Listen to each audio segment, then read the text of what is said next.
Kuya Guard. Sorry po, na-late po ako. Pwede pa po ba akong pumasok? Late ka namang bata ka. Bawal ka nang pumasok. Sige na, Kuya Guard.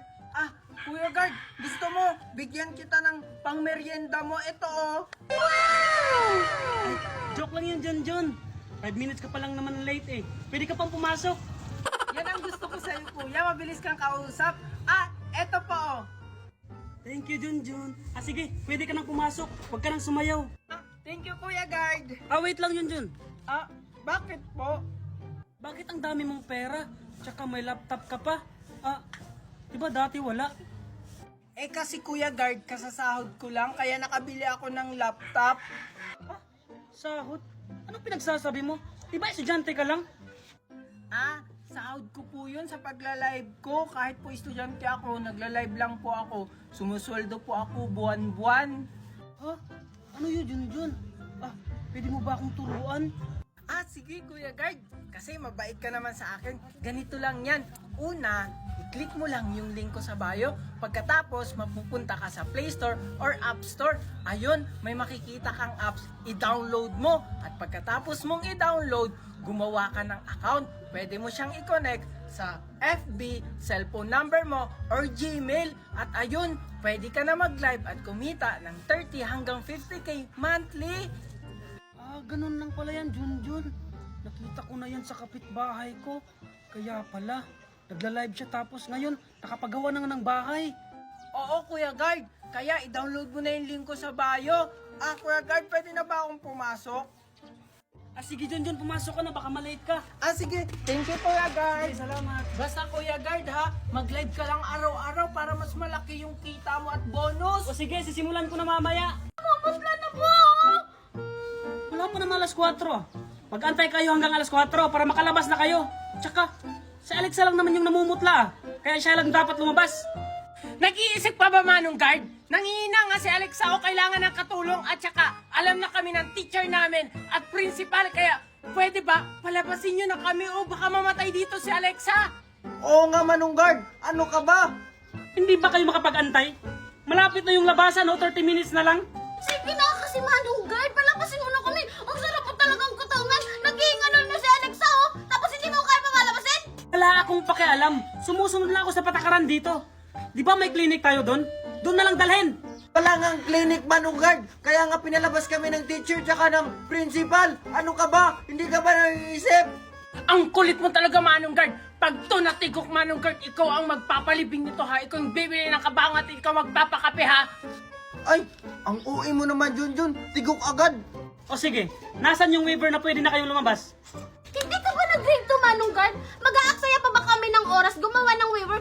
Tingnan mo, oh. Naghihingalo na nga yung classmate namin. Hindi mo ba alam kung ano yung emergency? Emergency nga, emergency! Kayo yung hindi nag-grade to. Hindi nyo ba alam yung patakaran dito sa school? Ha? O sige, si Alexa lang yung pwedeng lumabas. Ganon? Oh!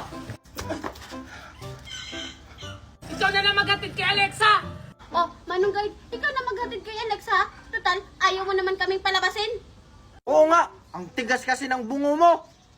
Responsibility ko ba yan? Oh, pagkitalig ko sa akin! Di ba ayaw mo kami palabasin? Oo nga. Masakit! Ay, ang sakit ng ulo ko. Ba't ako nahilo? Si Manong Guard kasi Alexa, ayaw tayong palabasin. Ganon. Ako ang bahala. Para to sa pag-iipit mo. Makauwi na nga. Sige yan.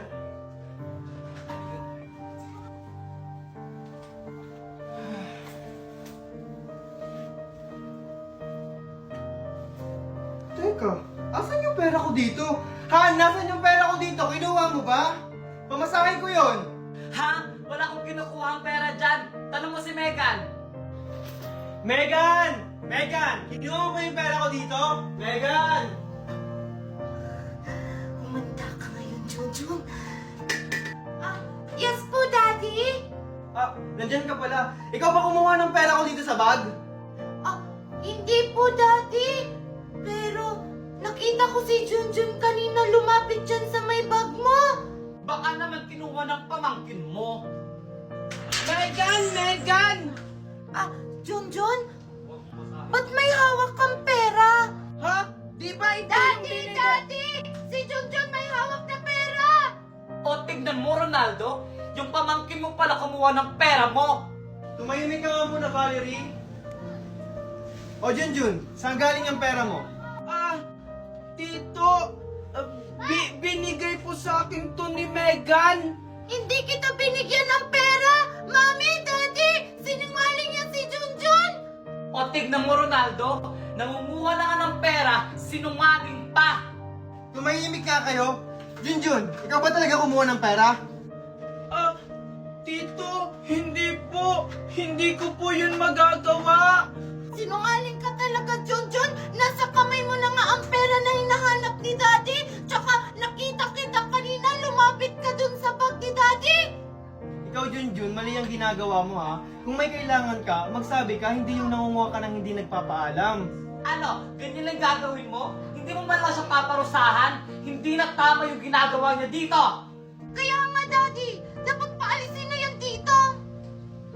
Tumahimik na nga kayo. Junjun, palalagpasin ko to ngayon ha. Sa susunod, wag mo nang uulitin. O sige, aalis na ako. O sige, Daddy! Ingat ka po!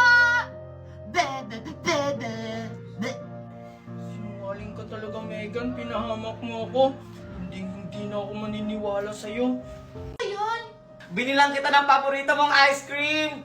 Wow! Talaga, Mami! Oo, ito. Thank you, Mami! Oh, asan nga pala si Junjun? Mami, ba't mo ba hinahanap si Junjun? Maghahati pa ba kami dito? Hindi, no? Huwag na huwag mong bibigyan yung bata na yan. Asa ba siya? Hindi ko po alam, Mami. Baka lumabas na naman yun ng bahay. Tita Valerie, andito po ako. Naglinis po kasi ako ng likod ng bakura natin. Andiyan ka na pala. Buti naman naglilinis ka. Akala ko naman wala kang ginagawa. Bita-bita talaga tong Junjun na to. Mami, di ko talaga siya nakita sa bakuran. Baka naglaro talaga siya sa labas. Dinahilan lang niya para di mo siya mapagalitan. O tignan mo, sinungaling ka talagang bata ka. Totoo po talaga yung sinasabi ko. Wala naman po akong kalaro sa labas. Kahit anong gawin mong kabaitan, hindi mo kuha yung loob namin. Bakit po ba galit na galit kayo sa akin? Ano po ba yung masama kong ginawa? Ginagawa ko naman po yung lahat para wala kayong masabi sa akin. Oh, sumasagot-sagot ka na sa akin? Valerie! Valerie! Valerie! Oh, Han! Andiyan ka na pala? Bakit ka sumisigaw? Ano yung nabalitaan ko sa labas na nagsusugal ka raw? Kanina naman nabalitaan yan. Basta may nagsabi sa akin. Totoo ba yon? Hindi, Ronaldo! Hindi totoo yun! Pag nalaman kong totoo yan, umaka talaga sa akin, Valerie. Mami, nag-aaway po ba kayo ni Daddy? Wala anak. May pinag-uusapan lang kami ng mami mo. Kasalanan mo to, Junjun, kung bakit nag-aaway na naman si Daddy at si Mami. Ayun. Binilang kita ng paborito mong ice cream. Wow! Talaga, Mami? Oo, ito. Thank you, Mami! Oh, asan nga pala si Junjun? Mami, ba't mo ba hinahanap si Junjun? Maghahati pa ba kami dito? Hindi, no? Huwag na huwag mong bibigyan yung bata na yan. Asa ba siya? Hindi ko po alam, Mami. Baka lumabas na naman yun ng bahay. Tita Valerie, andito po ako. Naglinis po kasi ako ng likod ng bakura natin. Andiyan ka na pala. Buti naman naglilinis ka. Akala ko naman wala kang ginagawa. Bita-bita talaga tong Junjun na to. Mami, di ko talaga siya nakita sa bakuran. Baka naglaro talaga siya sa labas. Dinahilan lang niya para di mo siya mapagalitan. O tignan mo, sinungaling ka talagang bata ka. Totoo po talaga yung sinasabi ko. Wala naman po akong kalaro sa labas. Kahit anong gawin mong kabaitan, hindi mo kuha yung loob namin. Bakit po ba galit na galit kayo sa akin? Ano po ba yung masama kong ginawa? Ginagawa ko naman po yung lahat para wala kayong masabi sa akin. Oh, sumasagot-sagot ka na sa akin? Valerie! Valerie! Valerie! Oh, Han! Andiyan ka na pala? Bakit ka sumisigaw? Ano yung nabalitaan ko sa labas na nagsusugal ka raw? Kanina mo naman nabalitaan yan. Basta may nagsabi sa akin. Totoo ba yon? Hindi, Ronaldo! Hindi totoo yun! Pag nalaman kong totoo yan, humanga talaga sa akin, Valerie. Mami, nag-aaway po ba kayo ni Daddy? Wala anak. May pinag-uusapan lang kami ng mami mo. Kasalanan mo to, Junjun, kung bakit nag-aaway na naman si Daddy at si Mami! Ikaw talagang bata ka? Ano bata ka, ha? Di ba sinabi ko sa inyo, huwag kang magsusumbong sa tito mo, di ba? Hindi naman po ako nagsumbong, tita. Kung hindi, sinungaling ka talagang bata ka, ha? Yan ang nararapat sa'yo. Valerie! Junjun! Ano nangyayari dito? Han, handa ka na pala. Nadapa kasi si Junjun, tutulungan ko sana. Ganun ba? Junjun, okay ka lang ba? Okay lang yan si Junjun, di ba? Opo, tito. Okay lang po ako. Sa susunod kasi, mag-iingat ka. Oo nga, Junjun. Sa susunod mag-iingat ka. Baka mamaya ano mangyari sa'yo, kami pa masisi. Tara na, Han. Junjan! Junjan! Bakit po, tita? Pagtimpla mo ako ng kape. Sige po, tita. Bilisan mo! Sige po, tita.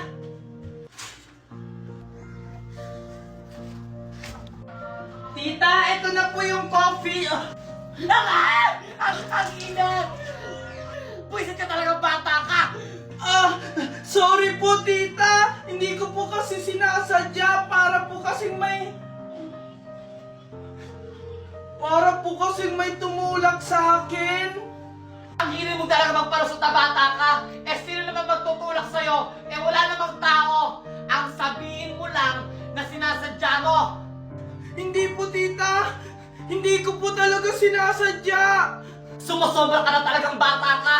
Simula ngayon, hindi ka nakakain hanggang bukas. Ewan ko na lang talaga kung magtatagal ka dito sa bahay, Junjun. Paano po yun? Magugutom ako, tita. Wala kang pakalam. Ano bang ginagawa mo? Umalag ka sa harap ko. Sige po. Junjun, ang taas ng lagnat mo. Tito. Valerie! Ano yun, Ronaldo? Oh, Ronaldo, ano yun?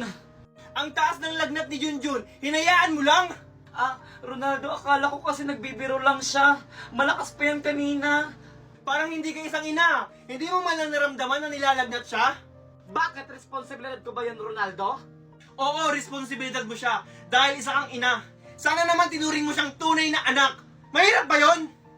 Ikaw nga! Simula dumating yung bata na yan dito sa pamamahay natin, nakakalimutan mo na yung sarili mong anak! Hindi totoo yan, Valerie. Kahit na kailan, hindi ko nakalimutan ang anak natin. Pantay-pantay lang talaga ang pagmamahal ko sa inyo. Talaga ba? Hindi mo kasi nararamdaman ang nararamdaman ng anak natin? nag-aaway. Bakit ba kasi dumating yan si Junjun sa buhay namin?